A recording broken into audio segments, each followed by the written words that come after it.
नमस्ते दोस्तों, कैसे हैं आप सब। स्वागत है आप सभी का साधना IAS के इस ऑनलाइन कक्षा कार्यक्रम में। दोस्तों, हिंदी साहित्य के एक एक मुद्दों को हम लोग बड़े इत्मीनान से देखने की कोशिश कर रहे हैं, चाहे वो छोटे हों या बड़े हों, टिप्पणी के मुद्दे हों या बड़े प्रश्न के रूप में पूछे जाएं या व्याख्या को लेकर के। दोस्तों, आज इसी सिलसिला को आगे बढ़ाते हुए हम लोग आंसर राइटिंग फॉर्मेट को देखने की कोशिश कर रहे हैं कि सूफी दर्शन पर यदि कोई प्रश्न आए तो उसको कैसे हैंडल किया जाए। सूफी धारा से 3 तरह के प्रश्न पूछे जाते हैं। एक तो सूफी काव्य धारा की विशेषता, सूफी धारा की समन्वयवादी चेतना, सूफी दर्शन, और कई बार एक और प्रश्न आ जाता है क्या सूफी धारा भारतीय है पूरी तरह या अभारतीय है, और कई बार एक तुलना के रूप में संत धारा और सूफी धारा का अंतर। दोस्तों, सूफी दर्शन को करने से पहले एक दो बातों को जान लेना आवश्यक है। पहली बात कि जब भी इस मुद्दे की आप भूमिका तैयार करें तो यह जरूर लिखें कि सूफी इस्लाम का अत्यंत उदार रूप है। इसलिए सूफी दर्शन को इस्लाम का भारतीयकृत रूप भी कहा गया।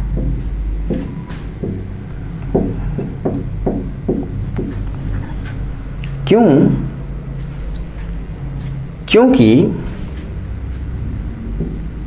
जो सूफी पंथ है और इस्लाम पंथ, देखा जाए तो दोनों धाराएं एक ही व्यक्ति से विकसित हुई थी। यह माना गया कि अल्लाह ने मोहम्मद साहब को 2 प्रकार की शिक्षाएं दी थी। कितने प्रकार की शिक्षाएं दी थी? शिक्षा जिसको इल्म कहते हैं, ज्ञान, अनुभव। एक को कहा गया इल्म ए सकीना,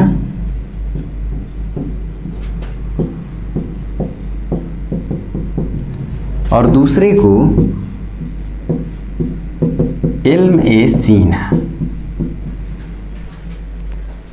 देखा जाए दोस्तों तो सकीना का शाब्दिक अर्थ पुस्तक से है, वह जो पुस्तकीय ज्ञान का अंश हो।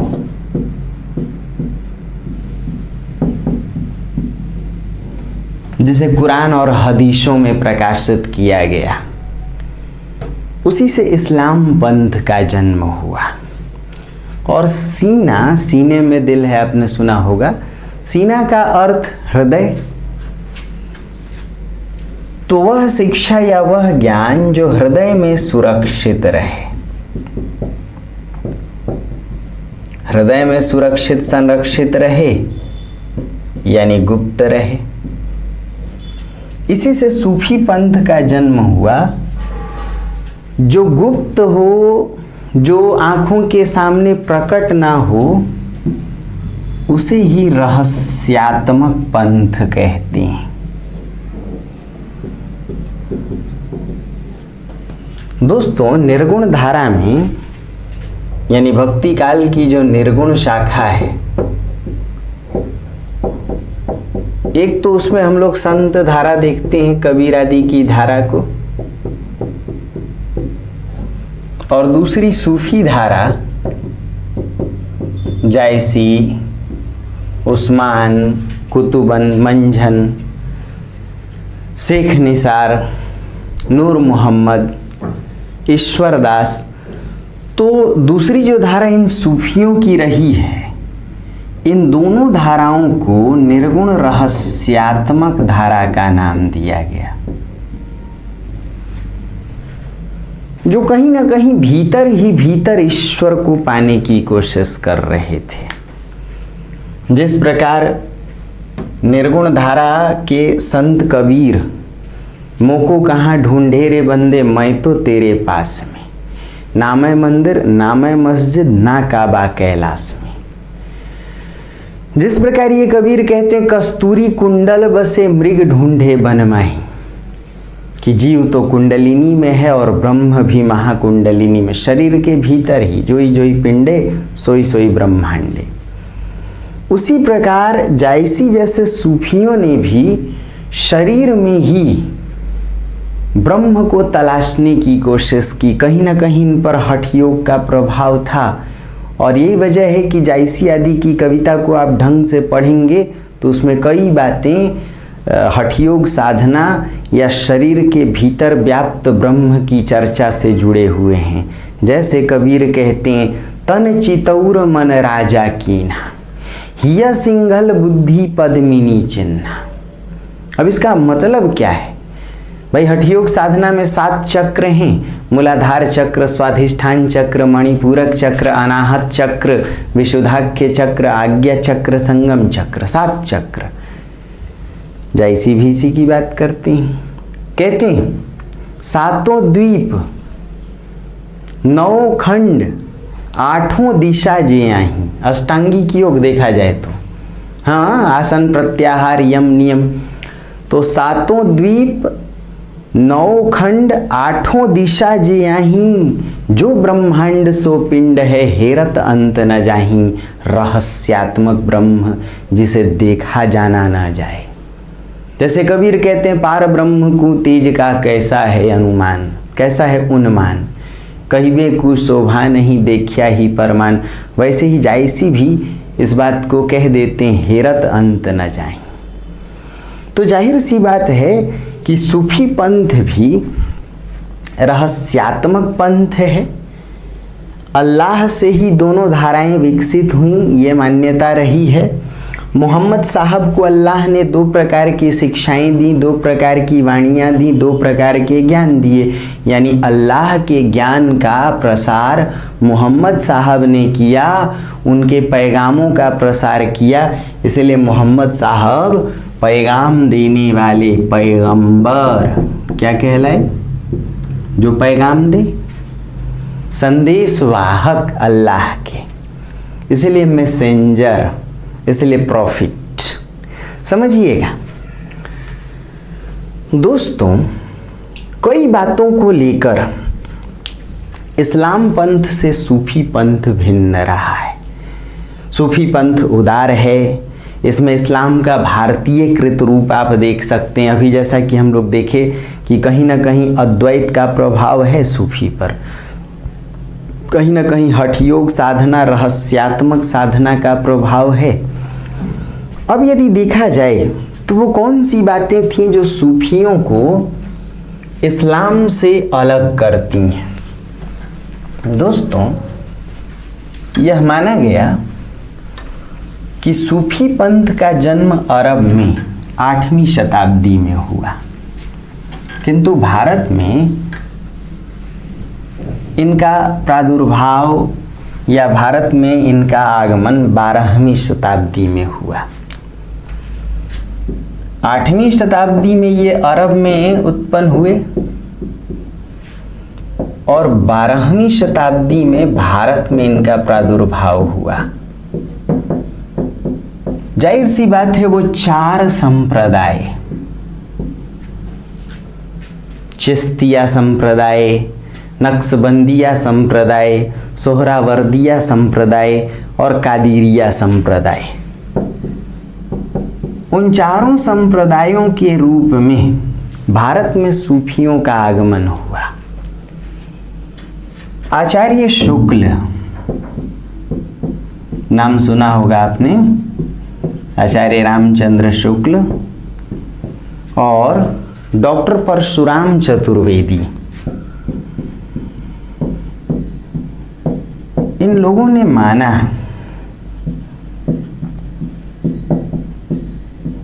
कि ये जो सूफी संत थे आरंभ में इस्लाम की शिक्षाओं का ही प्रसार प्रचार कर रहे थे।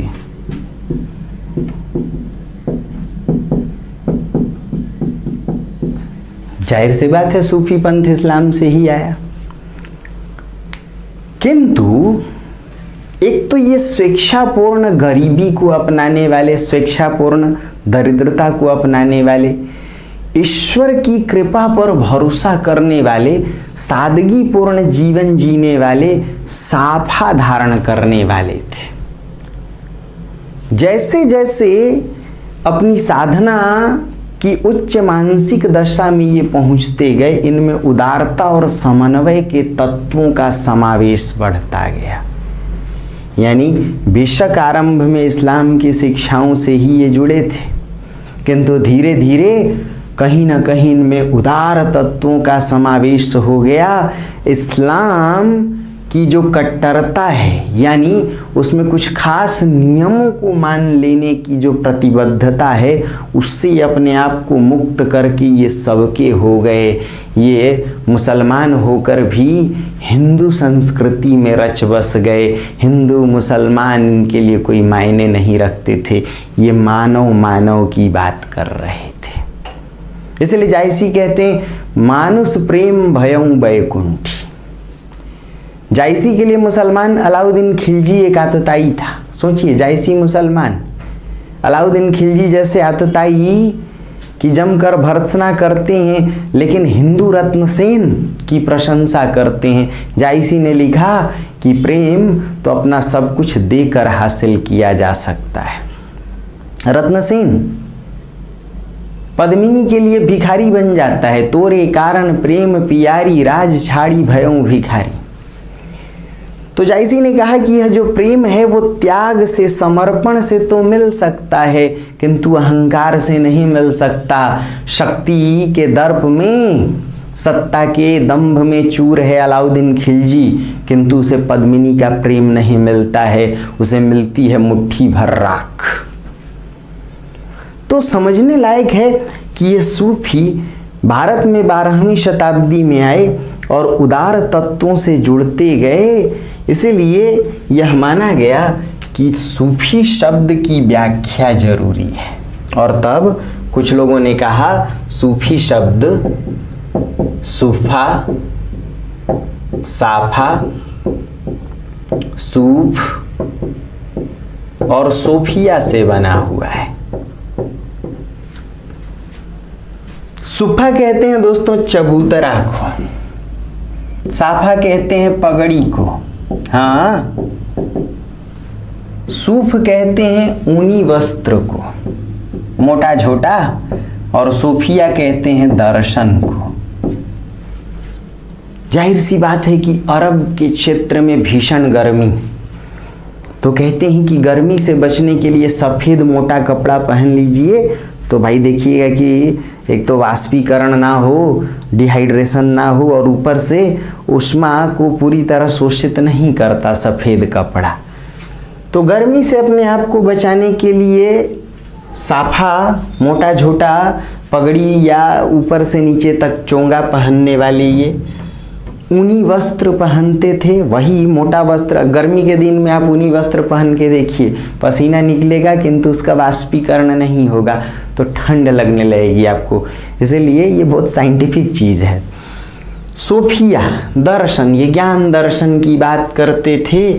और मदीना मस्जिद के बाहर बने चबूतरे पर, सुफ्फा पर बैठकर अल्लाह के वियोग में उसके भक्ति परक, प्रेम परक गीत गाया करते थे। इसलिए माना गया कि सूफी शब्द सूफा, चबूतरा से, मदीना मस्जिद के बाहर जो चबूतरा था, साफा मोटा छोटा वस्त्र पगड़ी पहनने वाले, सूफ ऊनी वस्त्र धारण करने वाले, और सोफिया दर्शन ज्ञान की बात करने वाले थे। दोस्तों जाहिर सी बात है कि कुछ ऐसे तत्व हैं जो इन सूफियों को इस्लाम से पूरी तरह अलग थलग करते हैं।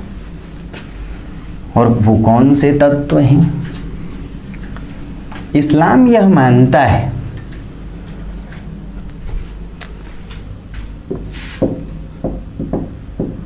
कि अल्लाह और बंदे का संबंध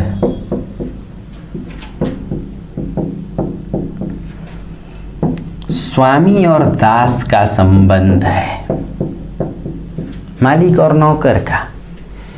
भाई मालिक के डर से नौकर थरथराएगा। यदि सही वक्त पर काम नहीं बजा लाया तो उसे यह डर होगा कि मालिक कहीं निकाल न दे। इसीलिए इस्लाम पंथ में अल्लाह और मनुष्य के बीच जो संबंध है वो भय पर आधारित है। जहाँ डर हो, आप इसलिए देखेंगे कि तौबा शब्द बहुत अधिक प्रचलित है इस्लाम पंथ में। अल्लाह की दुआ, अल्लाह की फजल, उसी के रहमो करम पर कहीं कुछ गलत ना हो जाए, इसलिए रहम कर ए खुदा। उस स्वामी से डर, भय, और जहाँ डर भय हो, याद रखिए संबंध खुले नहीं हो सकते, वहाँ उदारता नहीं हो सकती, वहीं कट्टरता आएगी। डर के कारण नियमों को पालना विवशता हो जाएगी। इसलिए नियमों को प्रतिबद्ध रूप में पालना, नियमों के प्रति प्रतिबद्ध होना ही वास्तव में कट्टरता है। नियमों पर आंख बंद करके चलना। लेकिन जो सूफी पंथ है दोस्तों, उसमें अल्लाह और बंदे का संबंध प्रेमिका और प्रेमी का संबंध है, प्रेम पर आधारित है, तसव्वुफ पर आधारित है। भाई प्रेम में नोक झोंक होता है, रूठने मनाने की प्रक्रिया होती है, कोई कट्टरता नहीं होती, दिल से दिल तक बात पहुँचे का प्रकरण होता है। दिल ने मान लिया, ये दिल ने कुछ कहा और उस दिल ने कुछ सुना। तो जाहिर सी बात है कि सूफियों में जो संबंध है वो प्रेम तसव्वुफ पर, तसव्वुफ आध्यात्मिक प्रेम को कहते हैं, इस वजह से यहाँ उदारता है। एक दूसरी बड़ी बात दोस्तों, इस्लाम पंथ यह मानता है कि अल्लाह की चर्चा के लिए एकमात्र अंतिम और प्रामाणिक पुस्तक कुरान शरीफ है।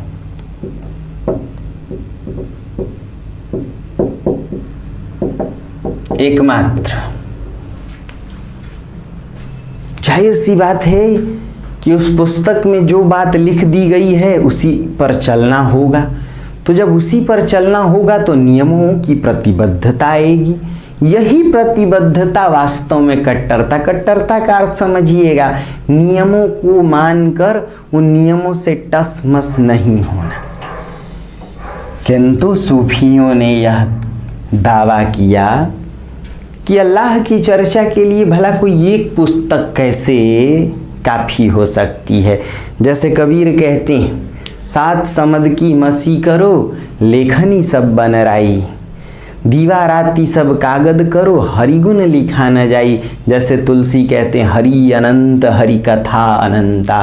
वैसे ही जायसी जैसे सूफियों ने यह माना कि भला उसकी चर्चा के लिए कोई एक पुस्तक कैसे हो सकती है प्रामाणिक या अंतिम, वह तो काफ़ी नहीं है। इसलिए यहाँ पुस्तकों की बाध्यता नहीं आई और तब कई पुस्तकें लिखी गईं। जैसे अगर हम लोग देखें, पद्मावती को देखें, मृगावती को देखें, मधुमालती को देखें, मुल्ला दाऊद की रचना को देखें, कई ऐसी रचनाएं लिखी गई दोस्तों। तो चित्रावली को देखें, अनुराग बांसुरी। तो जब कई पुस्तकें लिखी जाएं तो व्यक्ति का हृदय खुलता है, उन सब की बातों को सोचने, समझने, मिलाने और फिर एक निष्कर्ष निकालने की स्थिति में आता है व्यक्ति। इसलिए सूफी इस्लाम के विचारों से अपने को अलग थलग करके इन्होंने कई विचारों का अपने में समावेश कर लिया। भारत में आकर कहीं ना कहीं इन्होंने अद्वैत के तत्वों को अपनाया, कहीं ना कहीं हठयोग रहस्यात्मक साधना को अपनाया। इसलिए सूफी इस्लाम का भारतीय कृत रूप है, उदार रूप है। यही वजह है कि भारत के हिंदू सूफियों के मज़ारों पर जाने से परहेज नहीं करते, दरगाहों में जाना उन्हें बहुत पसंद है। आप समझ सकते हैं वजह क्या रही होगी। दोस्तों, यह माना गया कि सूफी दर्शन में साधना को सफर या यात्रा के रूप में देखा गया। साधना को किस रूप में देखा गया? सफर, यात्रा या मार्ग के रूप में। यही वजह है कि सूफी पंथ इसे कहा गया। पंथ का भी अर्थ वही होता है, मार्ग या यात्रा। किस प्रकार की यह यात्रा है? सूफियों ने माना कि अल्लाह तक पहुंचने के लिए प्रेम आवश्यक है, और यह प्रेम किससे? सुंदर स्त्री से। सुंदर स्त्री को आप हबीबी के रूप में जान सकते हैं। कहा कि इश्क़े हबीबी से अल्लाह को हक कहते हैं, हकीकी। यानी इश्क हो प्रेमिका से, लौकिक जीवन का इश्क, जिस इश्क में, जिस प्रेम में वियोग उत्पन्न हो उसे इश्क कहते हैं। सुंदर स्त्री का प्रेम यदि वियोग पूर्ण प्रेम हो, भावनात्मक प्रेम हो, तो वही प्रेम अल्लाह के प्रेम से जोड़ सकता है। इसलिए सूफी साधना को प्रेम पंथ कहते हैं, प्रेमाख्यानक धारा कहते हैं, प्रेम काव्य धारा कहते हैं। समझिए, जाहिर सी बात है कि चाहे जायसी हों, चाहे अली मुराद हों, ऐसे सूफियों ने अपनी साधना के विषय में ही कह दिया कि पहले प्रेम गुरु सो कीजे, प्रेम बाट प्रेम पंथ में तब पग दीजिए। यह प्रेम का रास्ता है, प्रेम का मार्ग। हालांकि कबीर भी कहीं ना कहीं इससे सहमत थे। इसलिए कहते हैं कि कबीरा यह घर प्रेम का, खाला का घर नाही, शीश उतारे भुई धरे तब पैसे घर माही। आप समझ सकते हैं कि कितनी समता थी दोनों में। क्यों? एक ही प्रकार की बातें संतों से और सूफियों से आप सुनते हैं। कुछ साधना के तत्वों को लेकर बेशक इनमें अंतर रहा होगा। दोस्तों, एक तो सूफी साधना को सफर, यात्रा या मार्ग कहा गया। एक दूसरी बात जो समझने लायक है, सूफी दर्शन यह मानता है कि शरीर भौतिक और अभौतिक तत्वों का समावेश है। जो शरीर है वह भौतिक तत्व से भी बना है और अभौतिक तत्व से भी बना है। संत तुलसीदास भी कहते हैं, हिय निर्गुण नहीं सगुण रसना नाम सुना। एक ही शरीर में हृदय को देखा जाए तो निर्गुण है, और आंखें देखिए तो सगुण है। कुछ दिखाई ना पड़े, कुछ दिखाई पड़े। सूफियों ने भी माना कि शरीर दो तत्वों का समावेश है। भौतिक तत्व जो जड़ चीज़ों को जाने, विषय वासनाओं में लिप्त रहे, जिसमें इच्छा हो, जिसमें वासना हो, तो ऐसे भौतिक तत्व क्या क्या? इन्होंने कहा कि ऐसे दो तत्व हैं। क्या क्या? कहा नफ्स और अक्ल। अक्ल यानी बुद्धि, नफ्स यानी इंद्रिय, नब्ज, और दूसरी तरफ अभौतिक तत्वों के रूप में कहा रूह और कल्ब। कल्ब का अर्थ हृदय और रूह का अर्थ आत्मा। समझिए, जाहिर सी बात है कि अगर आप इलाहाबाद वगैरह के जुड़े हों तो ज़्यादा गणित ना करो गुरु, डायलॉग सुने हैं। तो ज़्यादा बुद्धि लगाना, गणित करना यानी गुणा भाग करना, अंग्रेजी में कहते हैं लोग बहुत बड़ा कैलकुलेटिव आदमी है यार। हमेशा किसी की चाहत के फिराक में रहना, अपने फायदे की बात सोचना, इंद्रियों के सुख के लिए जीना। भाई रसना क्या चाहती है? स्वाद। 5 इंद्रियां हैं, हम लोग भी सुनते आए बचपन से। अच्छा सूंघना, अच्छा खाना, अच्छा सुनना, अच्छा देखना। इंद्रियों का काम ही है भौतिक सुखों का आनंद लेना। सूफियों ने माना कि इन भौतिक तत्वों यानी इंद्रियों और बुद्धि के कारण ही कोई भी साधक विषय वासना का शिकार होता है। किसका शिकार होता है?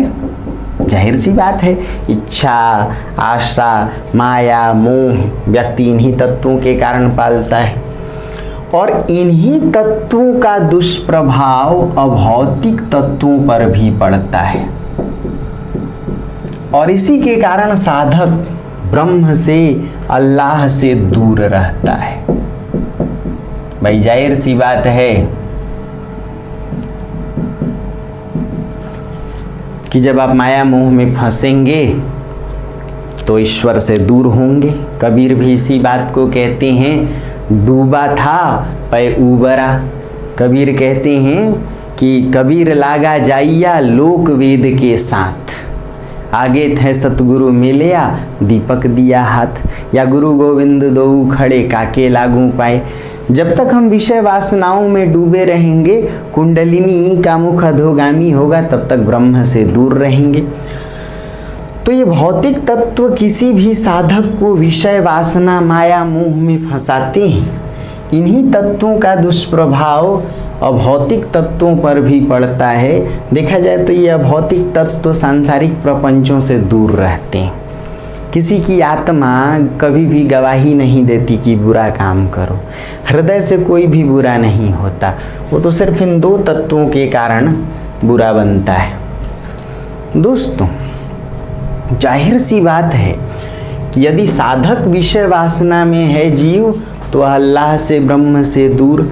तब सूफी साधकों ने माना कि इश्क ही वह माध्यम है जिसके द्वारा विषय वासनाओं को खत्म किया जा सकता है। किसके द्वारा? इश्क के द्वारा। कितना प्रैक्टिकल दर्शन है समझिए, जो प्रेम करना सिखाए, है कि नहीं? अपने तो बहुत अच्छी बात है, पढ़ना लिखना भी ना पड़े, प्रेम करने से ही अल्लाह मिल जाए। इसलिए सूफी कहते हैं दौलत मिली है इश्क की। सुनिएगा गौर से, दौलत मिली है इश्क की, अब और क्या चाहिए? वह चीज मिल गई जिससे खुदा मिले। इश्क से यदि खुदा मिल जाए तो फिर क्या पढ़ लिख के IAS बनने की ज़रूरत है ना? तो प्रेम कीजिए। दोस्तों,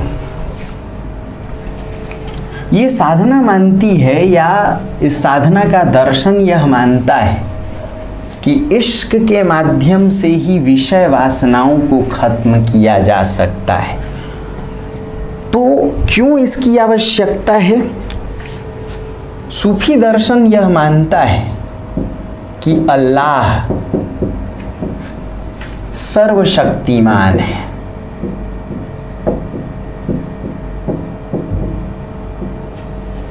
ही इज अलमाइटी, उसका कोई माबूद नहीं। इस्लाम में भी है ला इलाहा इल्लल्लाह मुहम्मदुर रसूलुल्लाह। किंतु ये जो अल्लाह का नूर है, नूर कहते हैं डिवाइनिटी को, दिव्यता को, इसी का प्रकाशन संसार है। इसका मतलब कि अल्लाह की दिव्य शक्तियों से ही संसार प्रकाशित है। इसीलिए संसार अल्लाह का समपरिणाम है। क्या है दोस्तों?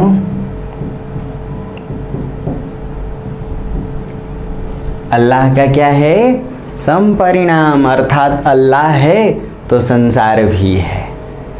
अल्लाह सत्य है तो संसार भी सत्य है। सोचिए, ऐसा सूफियों ने कहा।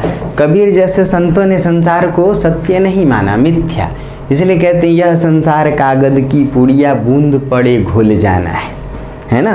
चलती चाकी देख कर दिया कबीरा रोए। संसार सुंदर है, सुभान है। समझिए, पूरी सृष्टि प्रकृति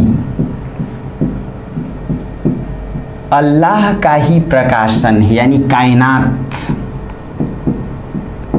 जब संसार उसी की दिव्यता का प्रकाशन है तो पूरी कायनात भी अल्लाह का ही प्रकाशन है। और यह सुंदर है, सुभान है। अल्लाह का सौंदर्य संसार में प्रकाशित है, सृष्टि प्रकृति में, कायनात में प्रकाशित है। इस सौंदर्य की प्रतिमूर्ति सुंदर स्त्री है। कैसी स्त्री? सुंदर स्त्री, जिसे बुद्ध कहते हैं। दोस्तों, सूफी दर्शन यह मानता है कि सुंदर स्त्री से यदि प्रेम हो जाए और प्रेम में वियोग उत्पन्न हो, समझिए, प्रेम को तो मोहब्बत कहते हैं, किंतु यदि प्रेम में वियोग उत्पन्न हो जाए तो यह वियोग मूलक प्रेम अर्थात इश्क ही अल्लाह के प्रेम से जोड़ देता है। सुंदर स्त्री से प्रेम हो और प्रेम में वियोग हो, यानी वियोग मूलक प्रेम भावनात्मक प्रेम है। भक्ति काल के सभी संतों भक्तों ने एक बात पर बल दिया, सबने ये माना कि प्रेम संयोग मूलक नहीं होना चाहिए। प्रेम वह है जो शरीर की परिधि से बाहर जाए, शरीर का अतिक्रमण करे, भावनात्मक हो जाए। इन्होंने माना कि शरीर का प्रेम तो स्थूल है, मांसल है, वह क्षणिक प्रेम है, किंतु जो हृदय से प्रेम हो, जो भावनात्मक प्रेम है, वह परिपक्व प्रेम है, वो ईश्वर से जोड़ सकता है। इसलिए भक्ति काल के चारों संतों भक्तों ने वियोग को अधिक महत्व दिया। आप देखिए, राम सीता का वियोग, कृष्ण राधा का वियोग, जायसी की रचना में वियोग, रत्नसेन का पद्मिनी का वियोग, नागमती का वियोग और कबीर में भी वियोग। सिर्फ रोते देखेंगे आप। विरह कमंडल कर लिए वैरागी दो नैन। अब एक बात और समझिए कि सुंदर स्त्री से प्रेम इश्क ए हबीबी और अल्लाह से प्रेम इश्क ए हकीकी। इसलिए सूफी साधना सफर है, यात्रा है, पंथ है, मार्ग है। कैसे? इश्क़े हबीबी से इश्क़े हकीकी, लौकिक प्रेम से अलौकिक, सुंदर स्त्री लौकिक प्रेम और अल्लाह का प्रेम अलौकिक प्रेम। दोस्तों, यदि अल्लाह से ही संसार है तो आप संसार से प्रेम कर लीजिए, इसका मतलब अल्लाह से प्रेम कर लिया। संसार पूरी सृष्टि प्रकृति में व्याप्त है, तो यदि आपने सृष्टि प्रकृति के सौंदर्य को ही अल्लाह मान लिया तो आप इससे प्रेम कर लीजिए, तो भी अल्लाह से प्रेम किया आपने। और जब इस सौंदर्य का प्रतिमान, प्रतिमूर्ति सुंदर स्त्री है तो सुंदर स्त्री से ही प्रेम कर लिया, वह भी अल्लाह का प्रेम है। देखिए, इसलिए इसे प्रेम पंथ कहा गया, सूफी पंथ को प्रेम पंथ कहा गया। क्यों यहाँ वियोग को अल्लाह से जोड़ने की कोशिश की गई? दोस्तों, अगर ये दर्शन, ये साधना अरब से आई तो एक बात और समझने लायक है कि साधना यदि अरब से आई तो अरब की जो संस्कृति थी वह यायावरी संस्कृति थी, घुमंतु। भाई अरब में पानी का अभाव, इसलिए कबीलाई संस्कृति। अब कबीले जहाँ पानी मिले वहाँ बस गए। अब फर्ज कीजिए कि 2 कबीले यहाँ बसे थे और 2 कबीले यहाँ बस गए, लेकिन पानी जैसे खत्म हो गया तो कहीं और तलाश में। अब फर्ज कीजिए कि इस कबीले के युवक को इस कबीले की युवती से प्रेम हो जाए, और जैसे दोनों बिछड़ गए पानी की तलाश में, एक यहाँ पहुंचा एक यहाँ, तो फिर वियोग की प्रक्रिया शुरू हुई। यानी अरब की संस्कृति में वियोग एक ऐसा कहें कि वहाँ के भौगोलिक पृष्ठभूमि से उत्पन्न तत्व है, वहाँ वियोग का जन्म लेना स्वाभाविक है। तो जाहिर सी बात है कि प्रेम में वियोग अरब की पृष्ठभूमि है या ना। अब इसको थोड़ा और विस्तार से देखते हैं। जाहिर है कि अरब की जो संस्कृति या उसके भौगोलिक परिवेश में वियोग है, उस वियोग को यहाँ आध्यात्मिक रंग देने की भी कोशिश की गई है कि सुंदर स्त्री से प्रेम हो जाए, प्रेम में वियोग उत्पन्न हो तो यह वियोग मूलक भावनात्मक प्रेम ही परिपक्व होकर प्रगाढ़ होकर अल्लाह के प्रेम से जोड़ सकता है। यही प्रक्रिया इश्क़े हबीबी से इश्क़े हकीकी है। दोस्तों, सूफी दर्शन को हम लोगों ने यात्रा या चरण या मार्ग का नाम दिया, या उस रूप में जाना। नाम तो बहुत पहले से दिया गया है। क्यों ऐसा कहा गया होगा? यह माना गया कि सूफी साधना 4 चरणों की साधना है। दारा शिकोह ने, अगर आपने नाम सुना होगा, औरंगजेब से जुड़े दारा शिकोह, हालांकि प्रसिद्ध सूफी संत भी थे और इतिहासवेता साहित्यकार भी। दारा शिकोह ने कहा कि जिस प्रकार वेदांत में 4 लोक हैं, उसी प्रकार देखिए क्यों सूफी उदार हुए। वेदांत के लोगों की तरह सूफियों में भी 4 लोक हैं। आलम ए नासूत,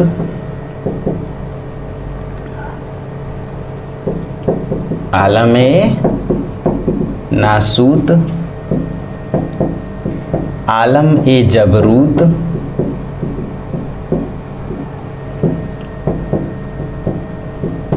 आलम ए मलकूत और आलम ए लाहूत। कहा सूफी साधना 4 लोकों की साधना है। देखा जाए तो वेदांत में भी 4 लोक हैं, जिन्हें हम लोग मानव लोक, अदृश्य लोक, उच्च लोक और तुरीय लोक के नाम से जानते हैं। अब इन 4 लोकों से होकर ही यदि अल्लाह की प्राप्ति संभव है, तो इन 4 लोकों से गुजरने के लिए आलम नासूत से आलम लाहूत तक की साधना की प्रक्रिया को पूरी करने के लिए 4 चरणों को अपनाने की आवश्यकता पड़ेगी। शरीयत, तरीकत, हकीकत और मारिफत। दोस्तों, सभी धर्म दर्शन को कोड ऑफ कंडक्ट कहा गया। चाहे कोई भी धर्म दर्शन हो, यदि आप देखें तो हिंदू धर्म में भी स्मृतियों की बात करते हैं हम लोग, आचार संहिता की बात करते हैं। जिस प्रकार संविधान कोड ऑफ कंडक्ट है, उसी प्रकार धर्म के सूत्र भी रहे हैं, स्मृतियां रही हैं। इस्लाम पंथ में भी या सूफी पंथ में भी शरीयत कोड ऑफ कंडक्ट है। शरीयत का अर्थ ही है शरीर की शुद्धि के लिए क्या क्या उपाय किया जाए, what to do, what not to do, है ना। शरा क्या है, बेशरा क्या है, क्या जायज़ है, क्या नाजायज़ है। शरीयत पहला चरण है जिसमें सूफी साधना यह बताती है कि साधक को सालात, ज़कात, हज और सौम जैसी प्रक्रियाओं से होकर गुजरना पड़ेगा। 5 बार की नमाज को सलात कहते हैं, ज़कात दान को कहते हैं। सुने होंगे ये सब, आप जीएस में पढ़ते होंगे। हज यानी तीर्थ यात्रा, तीर्थाटन, और सौम कहते हैं उपवास को, रोजा वगैरह रखना। शरीर की शुद्धि सबसे पहला चरण है शरीयत, कि किसी साधक को यदि विषय वासनाओं को खत्म करके अल्लाह से जुड़ना हो तो यह साधना मानती है कि इस प्रेम पंथ में, इस सफ़र, इस यात्रा में पहला चरण है पहले लोग की साधना, जहाँ सालात नमाज पढ़ने की ज़रूरत, ज़कात धार्मिक दान देने की ज़रूरत गरीबों को, मजलूमों को, हज तीर्थाटन करने की आवश्यकता, सौम उपवास की आवश्यकता। उसके पश्चात ही मन शुद्ध हो सकता है। याद रखिए कि किसी भी साधना में शारीरिक सुचिता और मानसिक एकाग्रता की आवश्यकता पड़ती है। तो पहला चरण सूफी साधना में, सूफी दर्शन में शरीयत का है, जिसमें शरीर को शुद्ध कैसे किया जाए।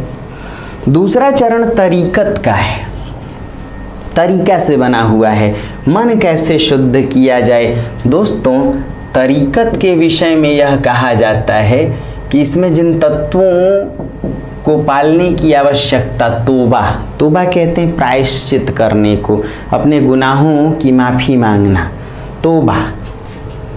दूसरा है जहद कहते हैं अपनी इच्छा से गरीबी को अपनाना।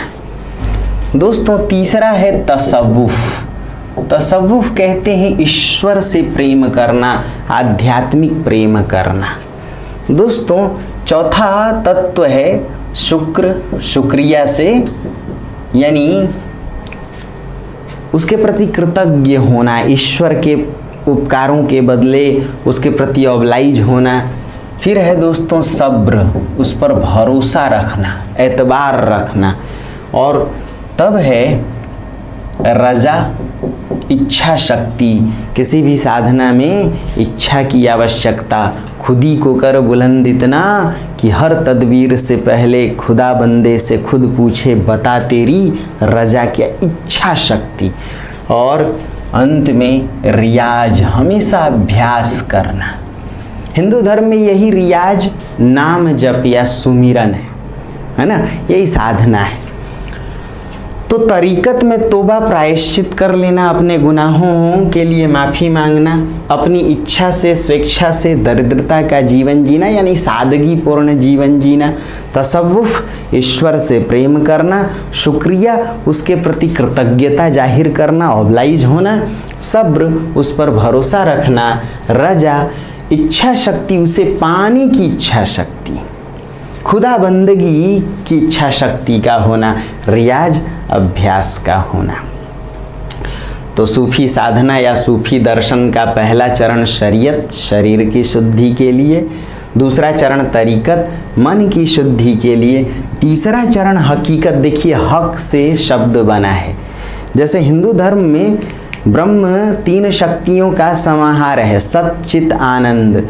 तो सत्य यानी ब्रह्म को जान लेना ही सत्य है, सत से सत्य। वैसे ही हक को जान लेना, हक यानी अल्लाह, हकीकत है। तो साधक को यह ज्ञान हो जाना कि उसकी सत्ता अल्लाह का ही अंश है, यही हकीकत है। और मारिफत कहते हैं मिलन को। साधना के इन 3 चरणों को पूरा करते ही अल्लाह और बंदे का भेद खत्म हो जाता है। देखा जाए तो कबीर आदि ने इसी भेद को खत्म होने का नाम अद्वैत दिया, और सूफी संतों ने, जायसी आदि ने इसे ही इश्के हबीबी से इश्के हकीकी या इश्के मजाजी से इश्के हकीकी का नाम दिया। यह साधना आलम नासूद से आलम लाहूत की साधना है। यह साधना शरीयत से मारिफत की साधना है। सूफी दर्शन यह मानता है लौकिक प्रेम से अलौकिक प्रेम। यही वजह है कि इसे पंथ कहा गया, इसे तसव्वुफ मार्ग कहा गया, इसे प्रेम पंथ, इसे प्रेम की पीर धारा का पंथ, क्योंकि इसमें पीड़ा है। कितना समझ में आ रहा है? इसको देखिए इत्मीनान से, एक दो बार इसको खूब सुनेंगे, सूफी दर्शन पूरी तरह आसान होगा। कबीर आदि संतों ने संसार को मिथ्या माना था। इन संतों ने यानी सूफियों ने संसार को सत्य। कबीर आदि संतों ने ईश्वर को कई रूपों में देखा था, पति के रूप में, माता के रूप में, पुरुष के रूप में। जैसे कबीर कहते हैं हरि जननी मैं बालक तोरा, या हरि में मोर प्यू मैं हरि बहुरिया। लेकिन जायसी जैसे सूफियों ने अल्लाह को नारी के रूप में देखा था। जायसी की कविता में पद्मिनी अल्लाह का प्रतीक है और रत्नसेन जीव का, है ना दोस्तों। यदि और भी कुछ बातें देखें, समता और विषमता के तत्वों को भी आप पकड़ सकते हैं इस मुद्दे के द्वारा। दोनों साधना यानी कबीर आदि संतों की धारा और जायसी आदि सूफियों की धारा, दोनों रहस्यात्मक धारा है। दोनों में गुरु की आवश्यकता, क्योंकि जहाँ रहस्यात्मकता आएगी वहाँ गुरु की आवश्यकता पड़ेगी। इसलिए दोनों ही धाराएं प्रतीकात्मक हैं। कैसी हैं? प्रतीकों का सहारा लिया गया। जायसी जैसे सूफियों ने कथा के माध्यम से अपनी बात कही, तो कबीर आदि संतों ने प्रतीकों के माध्यम से रहस्यात्मक ब्रह्म की चर्चा की। तो यहाँ तक यदि ठीक है तो ढेर सारी शुभकामनाओं के साथ मिलते हैं फिर अगली क्लास में। तब तक नमस्ते दोस्तों।